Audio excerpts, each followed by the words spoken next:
amigo incondicional de todas as horas. Abençoa a nossa vida com a tua presença, para que possamos, em cada pensamento e ação, colocá-lo como a base das nossas intenções mais puras. Ainda erraremos muito, Senhor, mas aprendamos a humildade de entender os nossos erros, que se transformarão em verdades, quando temos a boa vontade de agir no bem.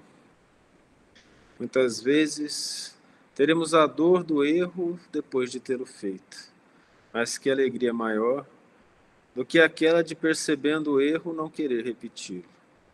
A nossa consciência se glorifica, os bons espíritos se aproximam de nós em teu nome, nos conduzem lepidamente para a reorganização dos nossos pensamentos, para retomarmos o caminho que por um pouco tempo paramos ou perdemos ou desviamos, mas com o Senhor à nossa frente nos chamando. O caminhar é certeiro, as dores serão pequenos arranhões, e a trilha da verdade se fará mais clara, mesmo diante da dor e do sofrimento que carrega todo aquele que deseja sacrificar-se pelo próximo, a teu exemplo, e tendo o Senhor como verdadeiro mestre de nossas vidas. Te agradecemos por todas as bênçãos. Leve ao Pai todo o nosso agradecimento, toda a nossa humildade, tudo o que tivermos de melhor pela vida que Ele nos deu. E o Senhor, divino intermediário, conduza-nos à redenção e sejamos dóceis àquilo que nos ensinastes pelo exemplo, pelo verbo e pela ação constante do teu pensamento divino em nossas vidas. Muito obrigado, Senhor.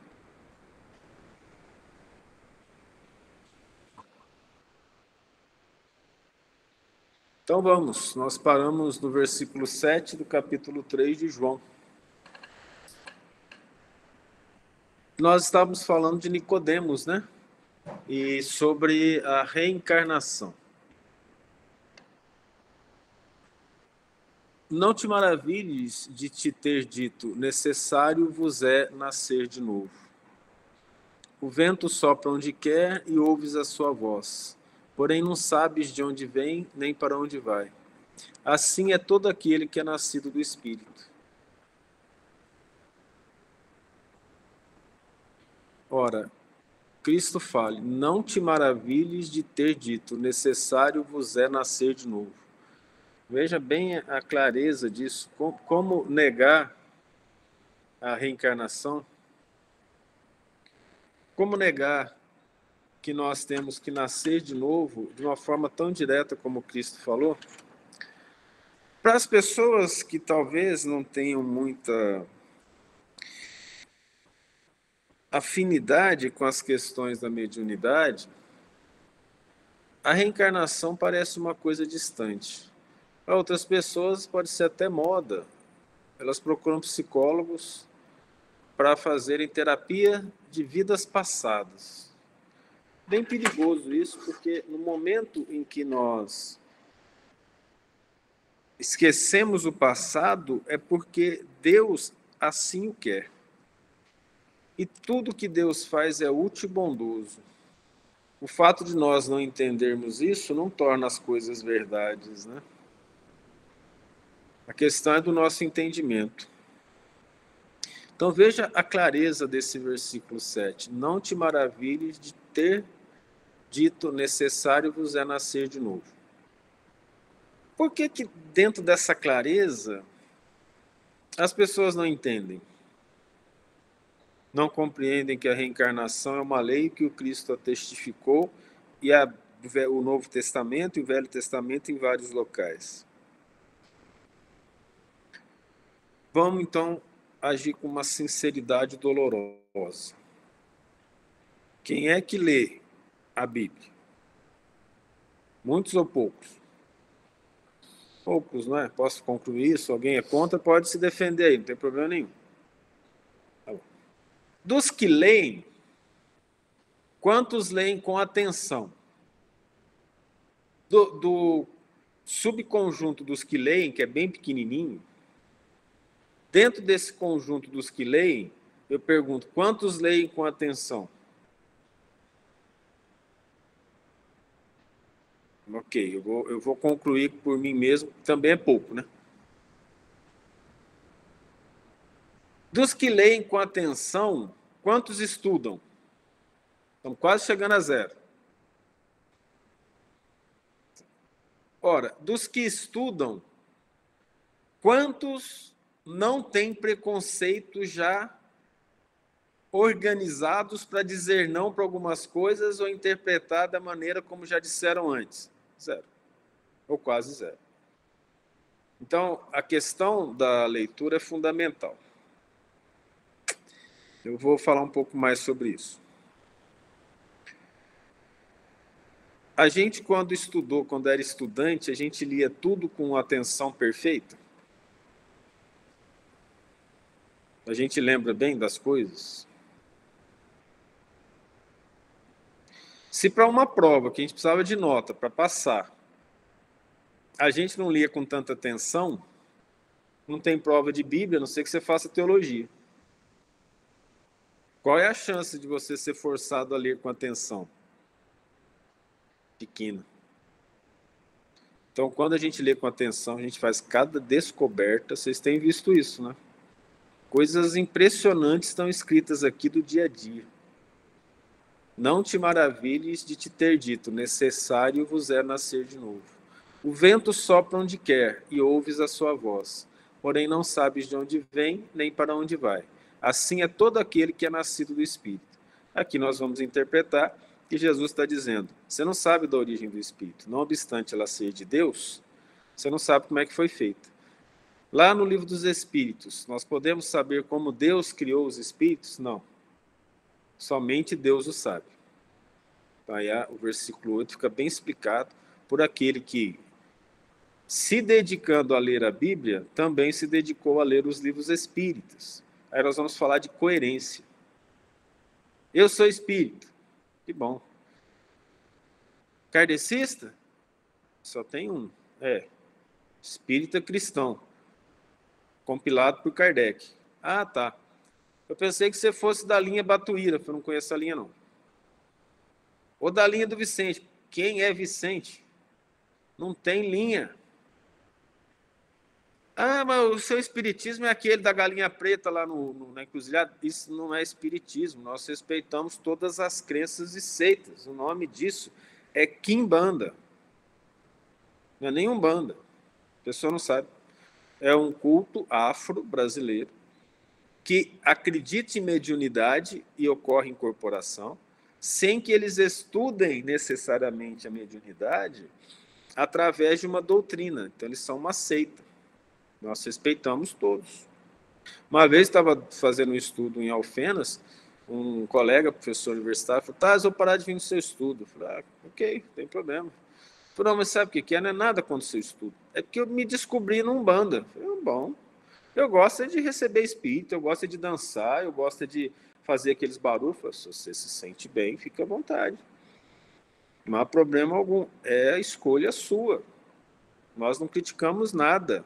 Só que espiritismo é cristão. Não existe espiritismo sem Cristo. Por isso que nós estudamos a Bíblia. Se eu digo que eu sou espírita e cristão, coerentemente, de forma bem simples, eu deveria ler, pelo menos com atenção, o Novo Testamento e ler, pelo menos com atenção, os 5 livros da codificação. Livro dos Espíritos, Livro dos Médiuns, Evangelho segundo o Espiritismo, Céu e Inferno, a Gênesis. Se eu gosto muito de entender o Cristo e Deus, eu vou ler o Velho Testamento. É um pouco assustador, dependendo do tamanho da Bíblia. A mãe da Maria Clara pediu para comprar uma Bíblia para ela. Isso é muito bom. Eu acho que para não assustar a menina, ela falou, traz uma de bolso, porque ela vai ver que é pequenininha.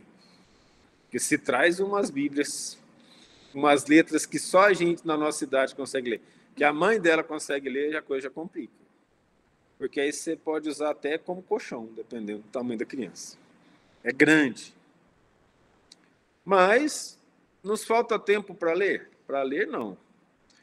Para ler com atenção? Não. Para estudar? Não nos falta tempo. Nós poderemos fazer isso nessa vida. Para entender, precisa de muitas vidas. Não só dá, não. Daí que o passo vai devagar. Meu Deus, eu acredito em Deus, então eu vou buscar fazer a vontade do meu Pai que está nos céus. Mas eu não o conheço, ele deixou as coisas escritas. Existe uma coisa chamada consciência, que dentro de nós diz o que é certo. É ele falando conosco. E se eu tenho interesse em fazer o que é certo, eu vou atrás de Deus. Se eu acredito em Deus, eu posso seguir Maomé, eu posso seguir outras religiões, eu posso seguir a Igreja Ortodoxa Grega, a Igreja Ortodoxa Russa, eu posso seguir as linhas evangélicas dos vários tipos. Se eu acredito em mais de um Deus, num ser iluminado, eu vou para o budismo, tem o Zen budismo japonês, tem o budismo dos países da Ásia, o chinês, né, que está associado ao budismo do Himalaia, ou Krishna, não importa. Sendo coisa boa, vamos, de qualquer forma, buscar Deus. Eu escolho. Então, eu escolhi acreditar em Deus e ser cristão. Então, é Cristo. Eu sou cristão. Então, eu sou católico, evangélico, espírita, da ortodoxa grega, da ortodoxa russa. Eu sou cristão. E quem é o Cristo? Olha, foi aquele cara que parece um hippie dos anos 60 que morreu pregado na cruz. Cabeludo. Foi morto lá. Qual o significado disso? Eu vou buscar. Aí eu tenho os 4 evangelhos, mais o Apocalipse. Para ajudar os Atos dos Apóstolos, as cartas de João, Tiago, de Judas, não o que traiu, e as principais de Paulo. No Novo Testamento, por escolha da igreja, eles também trazem os belos salmos de Davi e os belos provérbios de Salomão. Então, isso forma um livrinho que nós chamamos de Novo Testamento, em que ali estão as bases da religião. Porque o cristianismo nasceu da religião judaica, porque o Cristo era judeu, os apóstolos também. Então, foi uma vertente da religião judaica. E o cristianismo o espiritismo não é uma vertente do cristianismo, ele é a revivência do cristianismo, de uma forma simples. Se vocês lerem os Atos dos Apóstolos e as cartas de Paulo, vocês vão encontrar espiritismo lá claramente. Paulo fala, tem corpo natural, carnal, e tem corpo espiritual. Ele fala até de perispírito. Fala das bases morais. Fala de uns trem muito doido.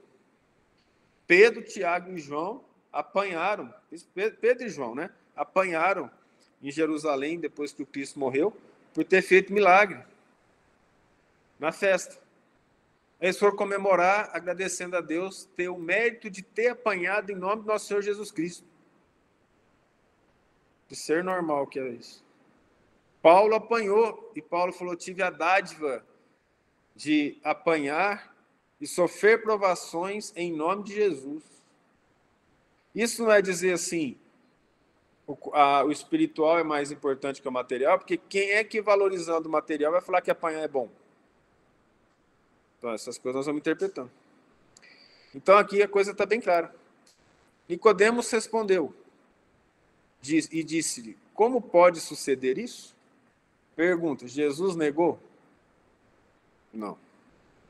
Respondeu e disse-lhe, tu és mestre de Israel e não sabes isso? Por quê? Fazia parte da crença dos fariseus a ressurreição. Vamos relembrar. Quando eles perguntam para João se João era um dos profetas, era o Elias, ele fala, não, que não era. Ele é João que foi Elias. Eles não sabiam perguntar?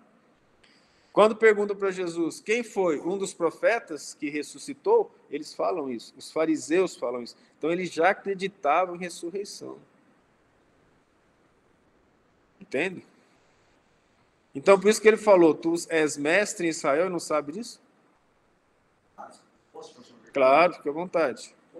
Mas você está tocando no ponto de reencarnação e não última maravilha se eu falar que será necessário nascer de novo. Agora, uma coisa, a pergunta minha, mas para a gente que é espírita, a gente está assimilando bem isso aí. Vamos supor, a gente está todos aqui, a gente dá uma reencarnação e assimila do que está falando. Mas agora vou partir para o outro lado. Mas e a quantidade de católico, vamos supor, eu vou te dar duas só, de evangélico, vai passar batido, esse mundão de gente que tem aí, que isso aí, essa palavra, eles vão acreditar muito nisso aí. E como... Nunca é muito tempo, né, Adriano? Então, como é que vai... De tanto reencarnar, uma hora eles começam a lembrar, né? Então, porque, vou dar um exemplo. Foram publicados alguns artigos na Suíça sobre reencarnação, por um suíço. Ele foi, pesquisou um pessoal do Afeganistão, um jovem do Afeganistão, que ele lembrava de uma vida passada, que ele tinha vivido numa aldeia, um pouco distante de onde ele estava, e lá eu fui fulano, e era assim, ele falava a língua dessa aldeia. Os pesquisadores foram lá verificar, e a história dele bateu. Ele estava numa aldeia que não tinha internet, não tinha comunicação com o mundo. Então isso aí já fica mais fácil acreditar na ciência. Tem um livro chamado Nossos Filhos São Espíritos, de Herculano Pires, que nós aconselhamos a todos os pais. Vou repetir, nossos filhos são espíritos. Todos os pais, todos, têm que ler. Não sendo pai, sendo filho, lê também. Herculano Pires, José Herculano Pires. Lá tem um caso que é interessante. A menininha está na borda da praia e os pais estão lá na praia, né, passeando. Quando eles distraem, ela vai e entra no mar. Você sabe como é que é a criança no mar, né? Sai todo mundo correndo porque a onda vai jogar e ela pode morrer afogada. Aí a mãe corre e fala, filha, não faz isso. Fala, não faz o quê? O mar pode te levar e você vai morrer. Ela falou, não, eu já morri afogado, estou aqui de novo, a gente não morre. Então, com o passar do tempo, a gente vai evoluindo e as crianças vão lembrando. As pessoas vão lembrando. Então, por exemplo, por que nós não lembramos? Porque não faz bem. Quando fizer bem, a gente lembra. Aí, quando eu estava tocando, para fechar a ideia de procurar terapia de vidas passadas, a pessoa só procura porque ela acredita. O que não dá para acreditar é que não tem nenhum servo, que era a maioria, ninguém é pobre, todo mundo é rico, donzela, ou rei, ou rainha, ou príncipe, ou entendeu? Não funciona assim. Agora, a gente tem que ter consciência que não é assim procurar. Deus vai nos fazer lembrar pelo sonho, por lembranças. Quando a gente vê vida passada, a primeira nuance que eu tive de vida passada, eu era adolescente. Eu olhei, estava me vendo, vestido de padre, cabelo liso, preto, olho da mesma cor, cortado assim, com uma batina cinza, com uma sandália andando numa plantação de trigo. Eu estava olhando, olhei para aquele indivíduo que estava andando lá, falei, sou eu. A primeira coisa, é bem menino. Depois de muito tempo, aquilo foi desenvolvendo. Aí me mostraram no mosteiro, deitado numa cama feita de capim, tinha uma vela, sentia frio danado. Quando eu lembrei disso, até meu pé gelou. Né? E era uma cela mesmo de pedra. Era eu lá deitado, eu estava mais bagunçado. Aí mostraram uma outra coisa, dava para ver que era você, foi mostrando. Mostra tudo? Não, porque eu não dou conta. Tem coisa que eu não quero lembrar, que não vai fazer bem para mim. Só mostra o que interessa. Só o que interessa. Por que mostrou que você era padre? Ué, eu estou aqui falando de Deus umas 4 vezes por semana. Pelo que eu conheço de mim mesmo, se isso aconteceu há uns 500 anos, 400 anos atrás, boa coisa eu não falei. Que hoje eu estou melhor. Então eu já falo, tá vendo? Você veio para falar de Deus, porque quando você veio para falar de Deus outra vez, você não falou direito. Agora você está falando de novo. Graças a Deus que eu não sou padre. Quer dizer, nada contra os padres. Se eu fosse padre, eu ia poder casar, não é mesmo? Então, assim, não sou padre. Vim com a doutrina, mas para fazer quase o mesmo trabalho, porque não foi bem feito. Então a gente recapitula. Vai recapitulando. E aí a coisa é tão forte, gente, que eu, como espírita, já celebrei uns 7 casamentos. Os espíritas olham para mim e falam, você pode celebrar meu casamento? Eu já fico pensando, é o padre, porque não tem condição. O que acha que tem que celebrar casamento? Só falta me chamar para batizado agora. Agora sim não. Mas já chamaram para vários casamentos. Para celebrar vários casamentos. E tem a ver com o que isso? Apenas um direcionamento. Ó, você foi um padre. Aí começaram a me mostrar umas coisas do tipo, ó, você abusou do poder, você era o chefe de uma biblioteca que controlava aqueles calígrafos. Aqueles que faziam a caligrafia da Bíblia. Eu adoro caligrafia. Natural, veio uma coisa natural. Vim fazer essa caligrafia antiga sem incentivo de ninguém. Comprei o curso do Instituto Universal antigo, comprava pelo correio, lá no correio tinha um negócio, recebi a apostila e fiz o curso. Isso, então, as reminiscências vêm daquilo que é necessário vir. Passou disso, não vem, não. Então, a pergunta do Adriano foi, e os outros? Olha que bênção de Deus, Adriano. Quer ver? Vamos lembrar de Coríntios 13. Coríntios 1, 13. Ainda que eu falasse a língua dos homens e dos anjos, tivesse toda a sabedoria, e tivesse fé a ponto de transportar montanhas, e não tivesse amor, eu nada seria. Então o indivíduo não precisa acreditar em reencarnação para ser bom. E outra, a Índia inteira acredita em reencarnação, é o país com a maior diferença cultural e preconceito de classe do mundo. Então, se eu acreditar em reencarnação fosse bom, a Índia seria o país mais espiritualizado do mundo, e não é. Existem maldades absurdas lá. Então, a crença na reencarnação não torna a pessoa melhor. Para a gente estudar a reencarnação, apenas mostra a bondade de Deus. O amor dele nos propicia refazer os nossos erros quantas vezes forem necessárias. É isso. Então, na verdade, quando a gente fala de reencarnação, a gente está falando do amor de Deus por nós.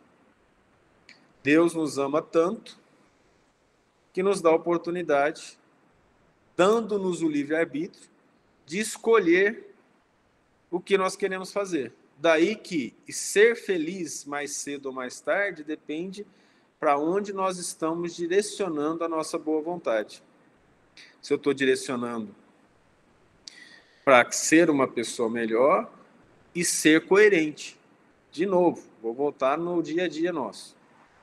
Cada um tem uma profissão, não tem? Vamos pegar até a profissão estudante, que ao invés de receber, paga. E tem as outras profissões. Para você ser bom nas profissões hoje, o que se pede, normalmente? Estudo? Ou não? Estudo. Aí a pessoa aparece para pedir emprego, tem a mesma idade da outra, tem o mesmo curso e tem pós-graduação. Quem que vocês acham que o indivíduo vai interessar mais? Aquele que estudou, pelo menos no papel estudou mais, né? Pelo menos no papel estudou mais. Então, se isso é coerente para a vida na Terra, por que não estudar para a vida do Espírito? E aonde que a gente encontra a faculdade do Espírito? Em termos de estudo, teoria. Nos evangelhos, nos livros. E a prática? Todo dia, no dia a dia, começar pela família. Entende? De tanto estudar teoria, um dia eu cansei, vou fazer engenharia para ver se volta a matemática para fazer alguma coisa, porque não dá para ficar só mirabolando, fazendo contas que não, né? Você faz a conta, chega no final de uma equação, fala, esse elétron existe mesmo. Mas não dá nada. Eu falei, deixa eu ver se dá para fazer uns alicerces aqui, usar umas contas, uma geometria para fazer algo prático. Eu procurei a prática, de vez em quando faz falta, pelo menos. E a nossa prática com Jesus, onde que é? É com a gente mesmo, começa conosco. Oração, estar bem consigo mesmo, lutar contra os maus pensamentos, orar pelas pessoas, agir em favor delas, sacrificar. Para isso eu preciso de uma certa teoria. E se eu não tiver a teoria? Está na consciência. Existem pessoas bondosas que são analfabetas, nunca leram. O Raul Teixeira conta a história de uma família espírita analfabeta, não sabia falar nem Allan Kardec, ela falava Les Kardec. Para nós é tudo de Les Kardec. Ela não sabia falar, não. Com o evangelho debaixo do braço, analfabeta. O amor é tão grande que é carregar o evangelho no peito. Família bondosa de trabalhadores dedicados à doutrina, sopa para os mendigos, ajuda ao próximo o tempo todo. Deus me livre achar que um título qualquer é algo superior a qualquer uma dessas pessoas que estão lutando pelo bem do próximo. Daí que não importa a crença, não importa dentro da crença no que se acredita, mas o amor. Aí Paulo foi muito feliz. Mesmo que eu tivesse o dom de transportar montanhas, eu tenho a maior fé do mundo, acredito tudo em Deus, mas se eu não tiver amor, eu nada serei. Aí a bondade de Deus é imensa. O estudo traz alegria? Traz, você compreende Deus. Quem é que não quer compreender Deus? Um bom filho que vai receber herança uma fazenda. Vocês não acham que se a fazenda é grande, precisa ser administrado, que ele precisa fazer um curso antes e estudar a fazenda, conhecer as pessoas que trabalham lá, conhecer as dimensões da fazenda? O que vocês acham? Faz sentido, né? A nossa fazenda chama universo. E o nosso pai é Deus. Se eu não conhecer a fazenda do pai, como é que eu vou aproveitar dela? Deus criou tudo. Deus criou tudo. E cada filho dele tem a responsabilidade diante da obra que ele fez. Essa responsabilidade é ser pai, ser mãe, ser amigo, ser engenheiro, professor, cientista, médico, odontólogo, veterinário, estudante, filho. Eu não sei a profissão de vocês, né? E aí, não importa. Tudo que você fizer, você está trabalhando pela obra. Agora, eu posso fazer com amor ou não. É opção minha. Eu posso fazer a mesma coisa que o outro faz. Aquele que faz com amor está mais perto de Deus. O que faz por fazer, não. É a questão íntima, foro íntimo. Então, Jesus respondeu e disse, tu és mestre de Israel e não sabes isso? Tipo assim, quê? Você não sabe. Claro que eu estou aqui, né, passando para a população mais jovem, né? Jesus, né? Aquela carinha lá do WhatsApp. Não sabe? Você é mestre, não sabe? Ou seja, é algo que todo mundo devia saber. E você não está sabendo que existe nascer de novo? Olha só, analisa bem isso. Na verdade, te digo que dizemos o que sabemos e testificamos o que vimos. E não aceitais o nosso testemunho? Que isso fala, eu conheço todas as coisas, filho do Pai. Diretamente, lembrar de tudo. Ele prepara as nossas encarnações. Não tem uma encarnação na Terra que o Cristo não saiba e não autoriza. Se o Cristo falar não, não reencarna. Não é para reencarnar agora. Não reencarna. Ele tem autoridade sobre todos nós. Ele é o nosso pastor divino. Ele conhece todos nós. Não tem um ser que reencarne, mesmo que seja ateu, que seja de qualquer religião, que ele não saiba a história dele e não tenha permitido a reencarnação. Vem de lá.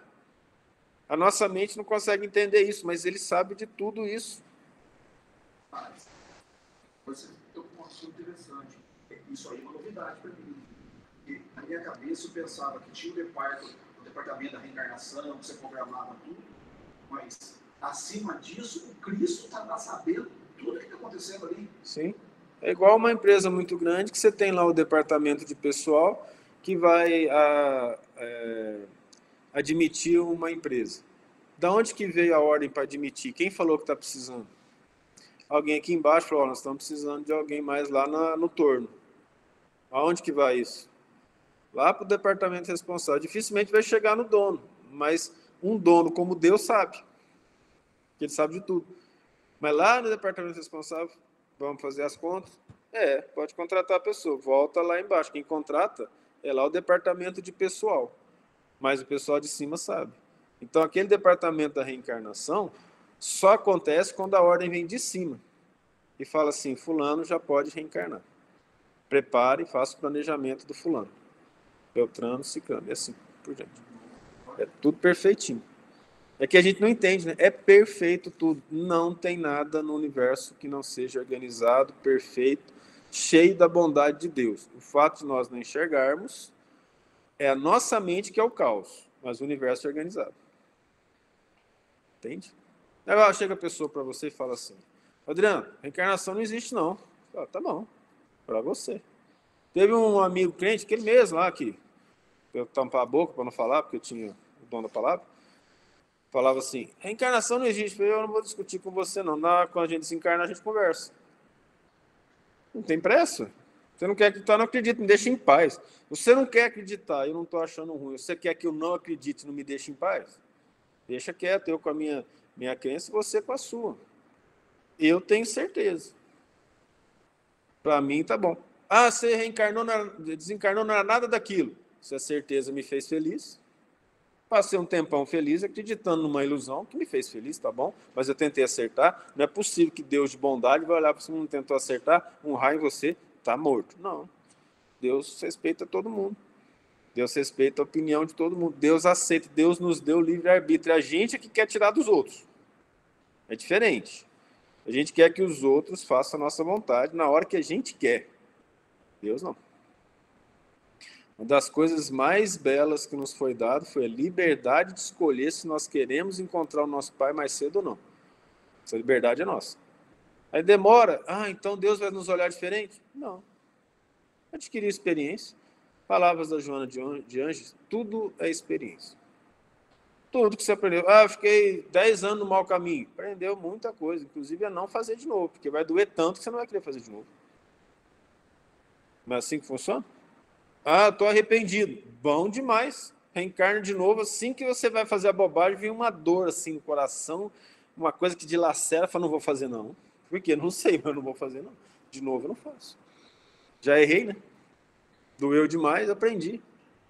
Então, Deus é de uma bondade que nós não entendemos, porque nós não somos bons. Lembra da parábola dos trabalhadores da última hora? Que os trabalhadores mais velhos falam assim, mas vocês estão pagando a mesma coisa para ele. Fala assim, mas você é mau porque eu sou bom? Teus olhos são maus porque eu sou bom?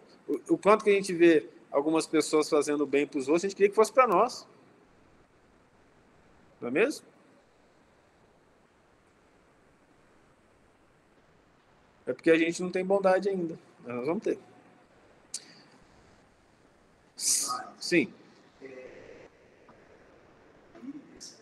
Pensamento comigo. Mas aí tem também, vamos supor, o que não acreditou, que passou batido, ele vai ter a chance também de levar um puto de um susto quando ele se encarnar também, porque ele vai chegar do lado de lá e vai falar assim, nossa, eu pensava que era de um jeito, a vida continua. Tem esse outro lado também ou não? Tem, mas ele levar esse puta susto do lado de lá. Sim, mas ele sabe que não é isso que vai fazer diferença. A gente tudo já reencarnou. A gente não lembra. Mas se você falar em reencarnação, você só é contra quando você tem preconceito. Senão você fala assim, faz sentido. Uma pessoa sem preconceito, que acredita em Deus, na justiça de Deus, ela vai falar, não tem outro jeito para explicar a justiça divina. Então ela vai acabar acreditando. Mas quem é que não tem preconceito? O pessoal briga contra a reencarnação, contra o espiritismo. O espiritismo é coisa do capeta. Olha o tempo que nós estamos. Tem uma...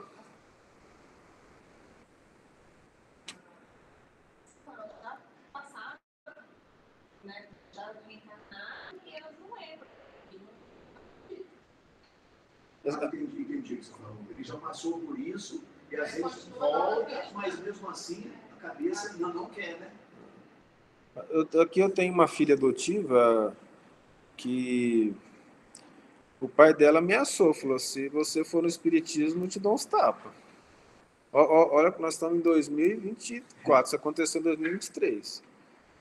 Você está mexendo com esse negócio de espiritismo, eu vou tomar providência. Olha o estado que nós temos de algumas pessoas no ano de 2024, de preconceito. A justiça e a Constituição protege a nossa crença. Você é maior de idade, você escolhe o que você quer acreditar. Mesmo com a justiça falando isso, tem pessoas que querem interferir na crença dos outros. Deixa. Vai ser muito bom. Nós vamos ver num livro que eu não me lembro o nome, que acho que é Missionários da Luz, em que desencarna um grupo de pessoas, tem católico, evangélico e o espírito. Todo mundo lá assim, cara de bobão, cara de batata, cara de Maria Tereza do plantão. Tudo assim, bobão, né? Aí o que acontece? O espírito está lá perguntando, olhando, nossa, que bonito, que legal. Já despertou, ele já acreditou, facilitou. Para algumas pessoas, o poder mental é tão grande que elas acreditam que vão dormir até Jesus chegar. E elas dormem. Nós vimos também, isso foi no livro dos missionários, né? Eu acho que é O Beijo da Vida Eterna? Está lá, aquele grupo deitado, dormindo. Por outras vezes, a pessoa dorme por bondade de Deus. Eu conheci uma senhora, uma quantidade de ira, de raiva interna muito grande. É grande, viu? Grande. Pessoa, assim, irada. Todo mundo que falava dela falou, mas é difícil. Só que foi criação, sofrimento muito grande. Ela desencarnou, ela foi para um hospital, está deitada até hoje, tem mais de 10 anos. Com pesadelos, ela não acorda, só de vez em quando. Esses pesadelos são vibrações de ódio que ela está destilando, tirando dela.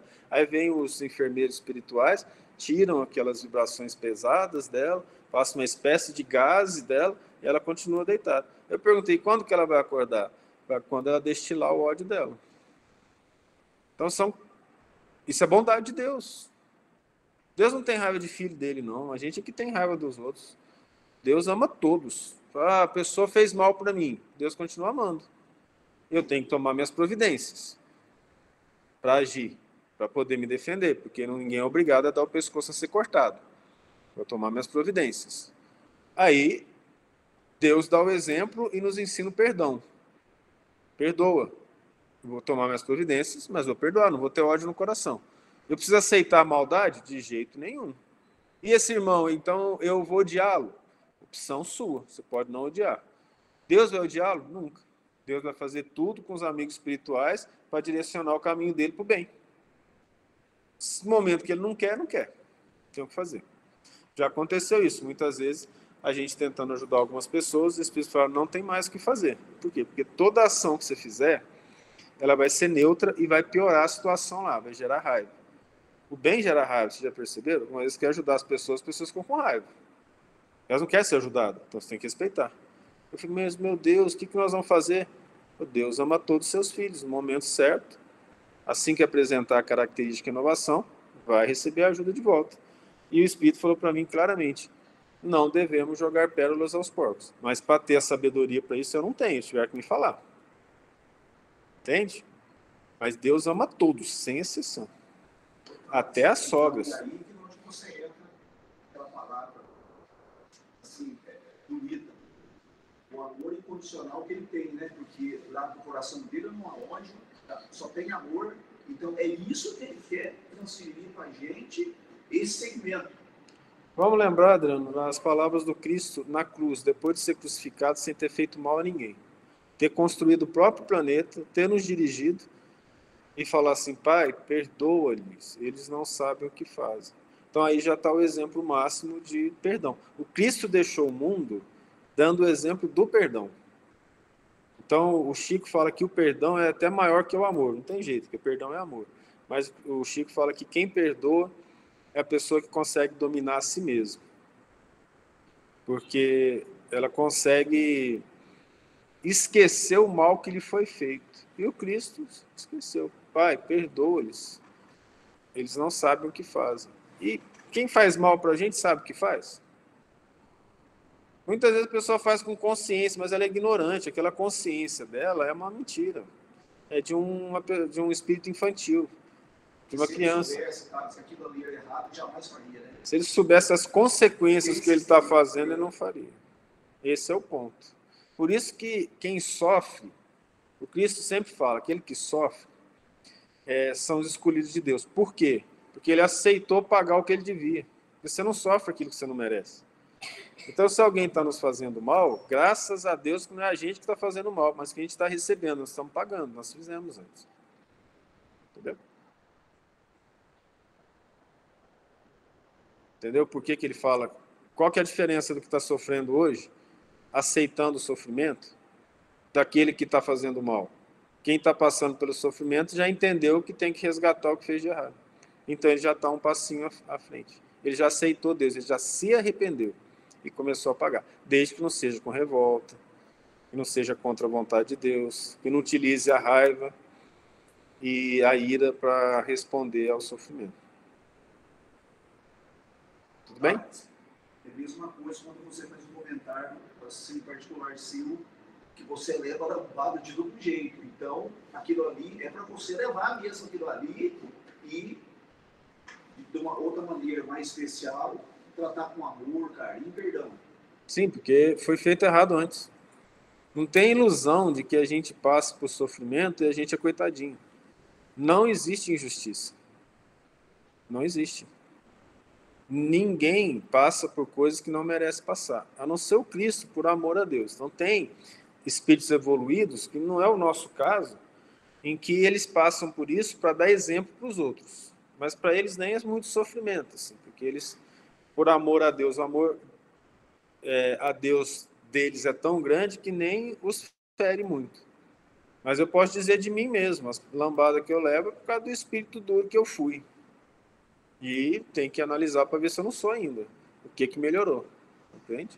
É assim que funciona. Humildade, gente, não é ter carinha de santo, carinha de coitado e aceitar o que todo mundo faz. Humildade é aceitar a vontade de Deus sem ódio às coisas que nos acontecem. Porque essa humildade, assim, a gente tem falado sobre isso, né? Que se diz, você tem que ser humilde, a pessoa não sabe como ser humilde, então ela faz carinha de coitado. A gente confunde humildade com falta de coragem, com falta de opinião, com uma pessoa que aceita tudo que lhe mandam. E não é isso, o Cristo não aceitou. O nosso estudo de domingo conta a história do Cristo que foi para casa jantar na casa do fariseu. No capítulo 11 de Lucas, a partir do versículo 44, se vocês quiserem olhar lá, Jesus fala na casa do fariseu, vós, fariseus e escribas hipócritas. Ele fala, vocês são túmulos podres. Ele fala, aí um doutor da lei fala, Senhor, o Senhor nos afronta. E vocês, doutores da lei. E fala na casa do homem. Mas ele fala com amor. Aí o pessoal achou que o Cristo abaixou a cabeça para tudo. Ele não abaixou a cabeça para o erro. É interpretação errada. É leitura com falta de atenção. É deixar os outros interpretarem para nós. Gente, quando há maldade, um determinado pastor, um determinado padre, que quer que as pessoas lhe obedeçam, ele vai pregar que Jesus obedeceu tudo, que ele tem que ser seu exemplo. Então vocês me obedeçam também. Espero que vocês me entendam. Entenderam a questão? Vai ler por você mesmo, para tirar suas conclusões. Porque é interessante para aqueles que mandam que as ovelhas façam a vontade dele como se isso fosse humildade. Dizer não não é humildade, o Cristo falou, seja o seu dizer sim, sim, não, não. Aí quando uma pessoa, que mesmo sendo humilde perante Deus, diz não para uma coisa que é errada, os orgulhosos ficam bravos, você não é humilde. Não é que a pessoa não é humilde, ela não aceita o erro. Porque a humildade não é a única virtude, tem a coragem, tem o devotamento, a abnegação, tem não ter medo dos passos que se deve dar. Se o Cristo não tivesse coragem, ele ia enfrentar os fariseus, enfrentar vamos dizer assim, o comboio político dominante da época. Não. Ele teve coragem, mas foi humilde. Ele fala, sou humilde e manso de coração. E por isso ele ficou quieto. Quantas vezes que ele foi convidado para a casa dos fariseus e falou a verdade na casa dos fariseus? A gente compreende errado. Nós ficamos um bom tempo nesse capítulo 11 de Lucas, exatamente falando disso, lá na casa do homem falando isso. Eles ficaram chateados, ficaram bravos, queriam pegar Jesus de qualquer jeito. Ele continuou tranquilo falando, o duro é a gente continuar tranquilo falando. Esse que é o problema. A gente não tem moral e nem evolução suficiente para essas coisas, né? Mas vamos treinar, não custa nada. Aquela coisa interessante que é uma afirmação do conhecimento popular. Com as pedras que me jogaram construir uma casa, é verdade. Pura. Quanto mais pancada eles dão, mais a nossa casa íntima, quando aceita por amor de Deus, é construída sobre a rocha. O sofrimento é a escada da perfeição. Quanto mais eu aceitar o sofrimento com amor a Deus e amando o meu semelhante, mais próximo eu estou de Deus. Gente, isso irrita qualquer pessoa orgulhosa e vaidosa. Qualquer pessoa que não tenha Deus no coração, isso é uma abominação. Por isso que as pessoas dizem, eu sou cristão, acredito em Deus. Você lê a Bíblia? Não, é muito difícil. Você vai à igreja? Não, eu sou daquele tipo que reza em casa. Tipo assim, eu estou ligado ao meu Pai Celestial, eu acredito nele. Se eu não estou trabalhando para me aproximar dele, então estou parado. Ah, mas eu cumpro a minha obrigação na minha profissão. Todo mundo tem que cumprir, isso é o óbvio. Vocês já perceberam que as pessoas hoje não, já faz tempo, né? Elas falam o óbvio que elas deveriam fazer como se fosse virtude? Vou dar um exemplo. Qual que é a função do deputado? Levar desenvolvimento e verbas para a região onde é que ele está, certo? Assim que ele consegue uma verba, tem outdoor. O fulano de tal trouxe asfalto para tal lugar. Não, meu filho, você está trabalhando. Se fosse assim, tivesse dinheiro, o professor fala assim, hoje eu dei aula das 7 ao meio-dia. Ué, o que uma coisa tem a ver com a outra? Vocês entendem? Então, uma coisa é o que nós temos que fazer na sociedade para sobreviver. Se eu faço isso com amor, aí eu estou me aproximando de Deus. Se eu faço por fazer, você está escolhendo o seu caminho. O que pode fazer? O que a gente pode fazer por essas pessoas? Orar, lamentar, se perguntar conselho a gente dá, se não perguntar a gente fica calado. O Teixeira, querido tio, né, que ele me chamava de sobrinho, um dia contou a história. Chegou uma testemunha de Jeová, bateu na porta da casa dele, para variar, domingo bem de manhã, ele já estava acordado. Aí o testemunho de Jeová falou assim, posso te falar de Deus? Eu posso. Quanto tempo você acha que vai falar? Meia hora, irmão. Eu falei, tá bom. Depois de terminar de falar, você vai me ouvir meia hora também. Ele olhou e falou, por quê? Eu falei, não, porque você tem a sua crença, eu tenho a minha. Você vai falar meia hora, eu vou te ouvir. Depois você vai me ouvir meia hora. O testemunho de Jeová saiu da casa dele espírita. Uma coisa assim. Você vai falar que ele não foi humilde? Claro que ele foi. Só que ele falou, olha, isso que você me falou, não seria melhor você pensar assim? Não seria melhor... Aquilo que ele achava que era do demônio, na verdade, tinha as explicações que falaram alto no coração desse irmão que foi testemunho de Jeová. Entende? A questão é saber falar, conversar. Aí ele falou assim para mim, se você pede a minha opinião, eu dou e você ouça até o final. Se você não pediu, não sou obrigado a te dar. Não é mesmo? Então, quantas vezes nós temos algumas pessoas tentando direcionar a vida religiosa dos outros, sendo que ela mesma não tem vida religiosa? Já viram isso? Quem é que mais tenta direcionar a nossa vida religiosa? Quem não tem vida religiosa, ou que ela é superficial. Porque a pessoa quer mais gente perto dela. Quer companheiro na bobagem. Então, essas pessoas que vão à igreja sempre, as pessoas que vão ao centro sempre, que trabalham pelo bem dos outros, como é que elas são vistas na sociedade? Boazinha, fanática. Como se elas fossem bobas. Elas estão indo atrás de Deus, gente. O resto aqui não quer, ué. Entende? Aí, olha só. Por que o Cristo falou para Nicodemos? Eu fui lá perguntar. Isso está explicando. Certo? No caso do Cristo, a pergunta era até pensamento, porque na casa do fariseu, o fariseu estava pensando, por que ele não lavou as mãos antes de comer? Jesus respondeu o pensamento dele. Aí já não dá, né?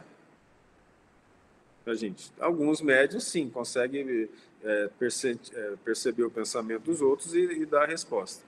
Mas aí fica complicado, você não tem testemunho, né, nos seus espíritos. Imagina se os espíritos pudessem testemunhar. Vem cá, incorpora aqui no médio e conta... Aqui, o obsessor do fulano que está fazendo mal para o ciclano. Vem cá, o que você fez? Incorpora aqui testemunho. Nós não temos isso. Não é assim? Então, nós precisamos de fatos materiais, vamos dizer assim. Se vos falei de coisas terrestres e não crestes, como crereis se vos falar das celestiais? Isso não está na mesmo diapasão de cima? Meu filho, você não acredita, não? Então, assim, né? No popular. Você não está acreditando, não? Eu estou te falando de coisas simples e você não está acreditando. Imagina se eu te falar de coisas complicadas.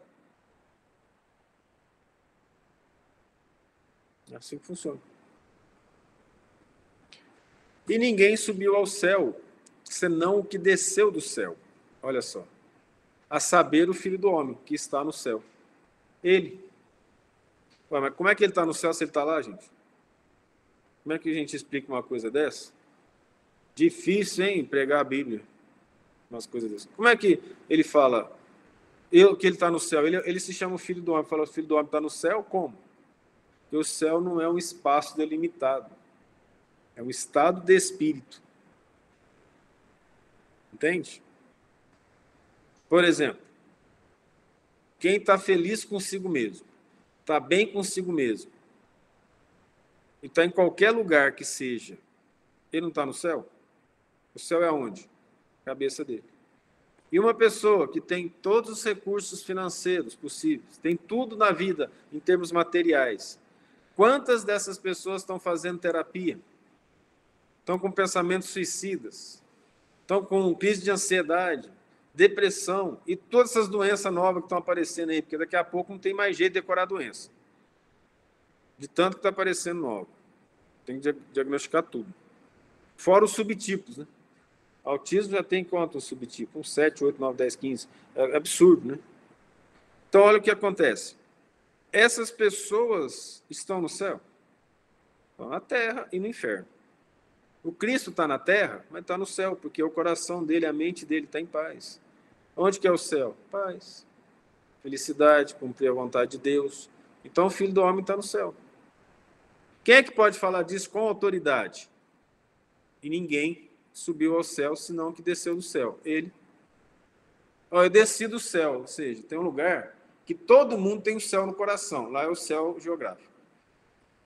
A saber, o Filho do Homem, eu, que está no céu. Eu também estou no céu porque eu estou ligado a ele. Estou ligado a eles. Compreende? Então, por exemplo, se o indivíduo está obsediado, com vários obsessores à volta dele, a mente dele, vocês acham que está no céu ou no inferno? Só pensar, não precisa responder não. Senhor, pode falar aí, Adriano. Carlos, aí quando você fala Cristo, é uma pergunta que eu queria te fazer. E ele, o lugarzinho que ele fica, é um lugar específico que ele fica olhando todo mundo? Como que seria esse lugar do Cristo, assim? Não existe inatividade, né? Eles vão onde o pensamento manda. Mas ele está em todo lugar, a todo tempo, seria assim? Não. Não, ele está num local, mas o pensamento dele absorve, a aura dele absorve o sistema solar todo, mas os cristos habitam o Sol. Essa pergunta é feita no Livro dos Espíritos. Aonde que habitam os espíritos perfeitos? Eles têm o local deles, mas eles não são presos àquele local, igual a gente. Eu quero ir para a Lua. Você já viu alguém ir para a Lua, assim, companheiro seu? Eu já vi meus alunos, a maioria ficar na Lua, mas em pensamento. Você vai onde você quiser pelo pensamento. Só que no nosso corpo material, nós não acompanhamos o nosso pensamento. Certo? Eu tinha até medo de fazer barulho e um deles não achar o corpo na hora que voltasse. Entendeu? Então, veja que coisa interessante. Agora, lá como espírito superior, aonde está meu pensamento, eu estou. Então, onde qualquer canto do universo. E quando, vamos supor, assim, do jeito, teria que dar uma ordem, alguma mudança, eles se reúnem em um lugar específico? Também não. Sim, se reúnem. Mais gente, vamos reunir igual a gente está reunido aqui hoje. Isso nós sabemos que tem, Adriano. Nós sabemos que tem. Sabemos que tem. Os cristos se reúnem em determinado local. Eu fico imaginando a sala de reunião deles, né? O cafezinho deve ser da melhor qualidade. Não tem café, tudo bem, estou brincando. Mas é uma reunião maravilhosa, com coisas que nós não conseguimos imaginar. Mas sim, tem reunião, eles se reúnem, tem as ideias. Perfeito é só Deus. Então, todo filho de Deus precisa discutir, conversar em níveis superiores. Então, por exemplo, uma reunião entre o pessoal que trabalha num chão de fábrica é diferente da reunião do pessoal que vai decidir a vida de quem trabalha no chão de fábrica. Você compreende? Mas eles precisam se reunir, precisam ter ideias. Porque o bem pode ser feito de várias maneiras. Por exemplo, pedir uma reunião com Cristo, os espíritos responsáveis pelos planetas em volta da Terra na época da Segunda Guerra Mundial, pelo que nós sabemos. Reunindo, falaram, olha, nós não precisamos receber as vibrações pesadas emitidas pelos seres da Terra na Segunda Guerra Mundial. Então vai ser colocada uma barreira, autorizada pelo Cristo, uma barreira em volta da Terra para que essas vibrações não cheguem até os planetas que estão mais próximos. Foi decidido. Os destinos da Terra são decididos em reunião. O planejamento já foi feito. Está organizado. Vamos reunir. Vai mudar alguma coisa? vamos continuar com o plano original, ou não, vamos arrumar tal coisa, porque são muitas variáveis, né? Muita coisa acontecendo. Igual você falou, sempre quando alguma coisa está saindo fora, se há necessidade de uma reunião para ver o que pode ser feito para que aquilo ali não conduza para alguma coisa que não seja de benefício. Seria mais ou menos assim? Sim, com certeza. Coisa interessante. É tudo organizado no universo. Tudo certinho. Deus não centraliza, não. Ele deixa com que as criaturas dele governem as próprias criaturas. A quem cabe a missão de auxiliar as criaturas da Terra? Às criaturas da Terra. Aqueles que dão um passo à frente são responsáveis por aqueles que estão um passo atrás. Ele não vem aqui e fala assim, todo mundo agora vai ser bonzinho. Não faz isso. Entende? Cada um vai optar. Aí ele vai deixar pelo exemplo dos outros. Então, quem é responsável pelo estado espiritual da Terra?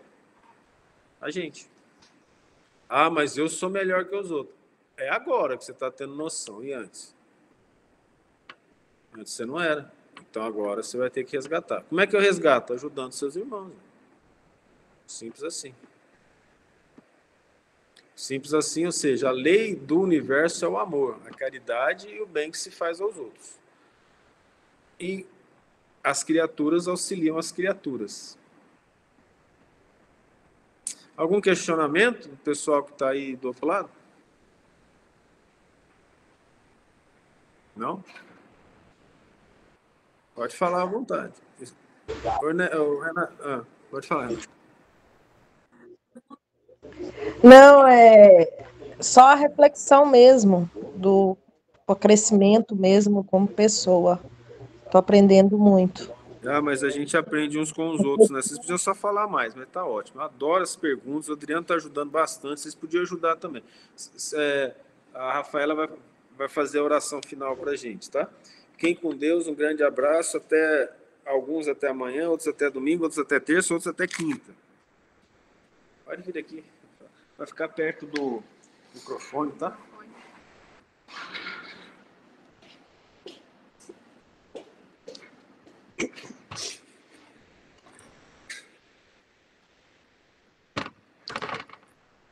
Obrigada, Senhor Jesus, por cada palavra que ouvimos aqui hoje. Obrigada, Senhor, por esse estudo. Cada vez mais estamos aprendendo sobre Jesus.